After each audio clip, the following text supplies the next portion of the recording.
Assalamualaikum warahmatullahi wabarakatuh.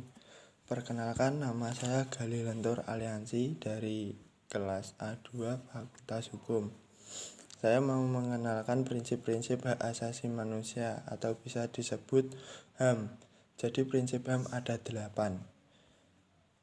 1. Bersifat universal, bisa disebut universality. Beberapa moral dan nilai-nilai etis terbesar di seluruh dunia. Negara dan masyarakat di seluruh dunia seharusnya memahami dan menjunjung tinggi hal ini. Universalitas hak berarti bahwa hak tidak dapat berubah atau hak tidak dapat dialami dengan cara yang sama oleh semua orang. Contoh, hak menentukan agama. Setiap orang dibebaskan untuk memeluk agama dan kepercayaan tanpa dibatasi oleh suku, ras, umur, jenis kelamin, dan lain-lainnya. Kita semua bebas untuk menentukan agama kita sendiri. 2. Martabat manusia, human dignity. Hak asasi merupakan hak yang melekat dan dimiliki setiap manusia di dunia. Prinsip HAM ditemukan pada pikiran setiap individu tanpa memperhatikan umur, budaya, kekayaan, etnis, ras, gender, orientasi seksual, bahasa, kemampuan, atau kelas sosial. Setiap manusia oleh karenanya harus dihormati dan dihargai hak asasinya. Konsekuensinya, semua orang memiliki situs hak yang sama dan sederajat, tidak bisa digolong-golongkan berdasarkan tingkatan hierarkis. Contoh, mengembangkan sikap saling menghargai, tidak boleh bersikap sewenang-wenang, menghormati sesama manusia tanpa membedakan agama, kedudukan sosial, warna kulit, suku, dan bangsa. Kesetaraan, equality. Konsep kesetaraan mengekspresikan gagasan menghormati martabat yang melekat pada setiap manusia secara spesifik.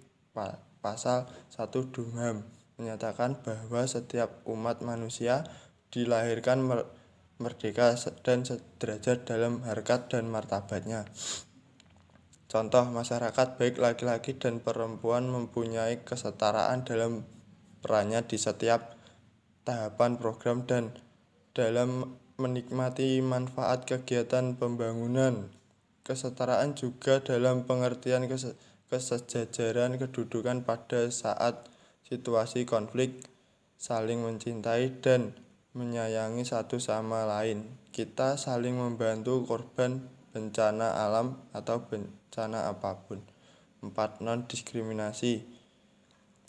Non-diskriminasi terintegrasi dalam kesetaraan. Prinsip ini memastikan bahwa tidak seseorang pun dapat meniadakan hak asasi orang lain karena faktor-faktor luar, seperti misalnya ras, warna kulit, jenis kelamin, bahasa, agama, politik, atau pandangan lainnya, kebangsaan, kepemilikan, status kelahiran, atau lainnya. Contoh, ketika kita bergaul dengan teman yang berbeda agama kita misalnya beberapa pendapat tentang Tuhan kita, jangan saling mengolok, mengejek, menghina, tapi saling memahami. Ketika bergaul dengan teman yang berbeda ras, misalnya kulit putih dengan kulit hitam, jangan ada saling menghina, mengejek karena berbeda warna kulit.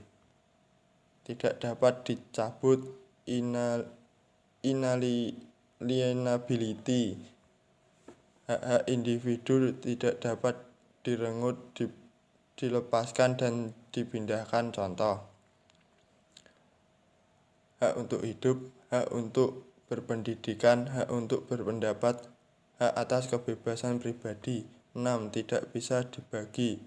Indivisibility HAM indivisibility, HAM baik hak sipil, politik, sosial, budaya, ekonomi semuanya bersifat inherent, yaitu menyatu dalam harkat martabat manusia. Pengabaian pada satu hak akan menyebabkan pengabaian terhadap hak-hak lainnya.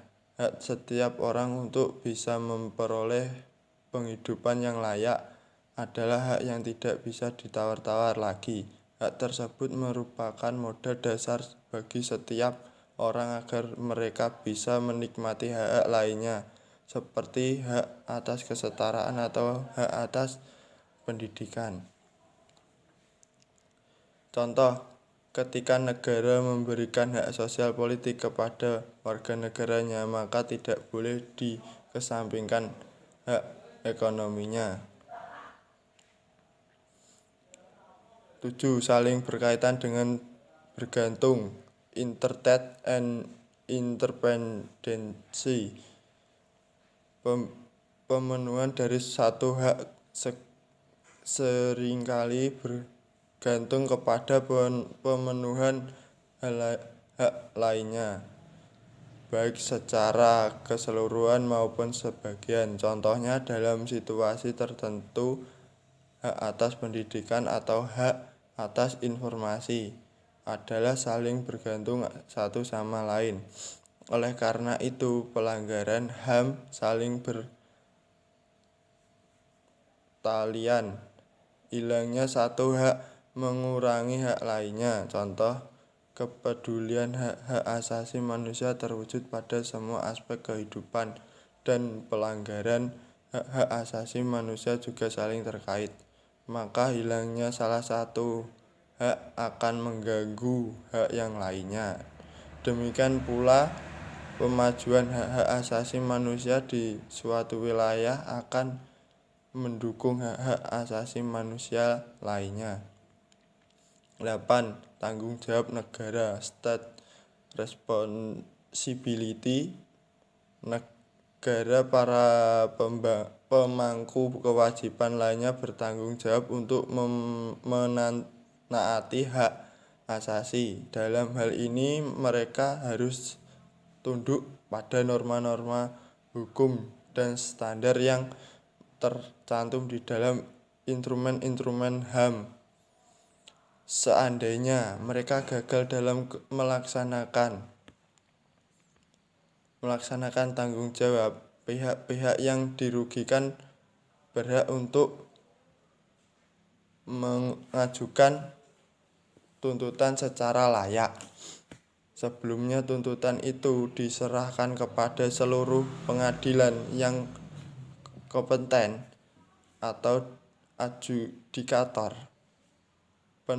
penuntut lainnya yang sesuai dengan aturan dan prosedur hukum yang berlaku. Contoh tanggung jawab negara, yaitu hak-hak asasi manusia bukan merupakan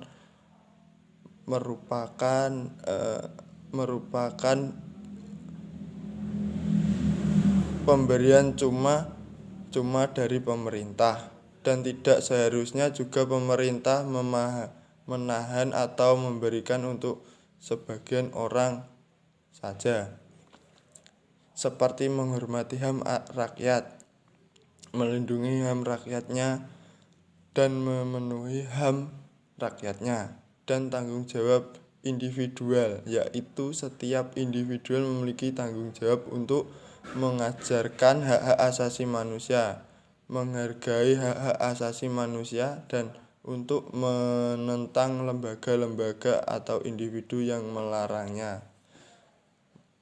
Jika ada kurangnya, saya mohon maaf.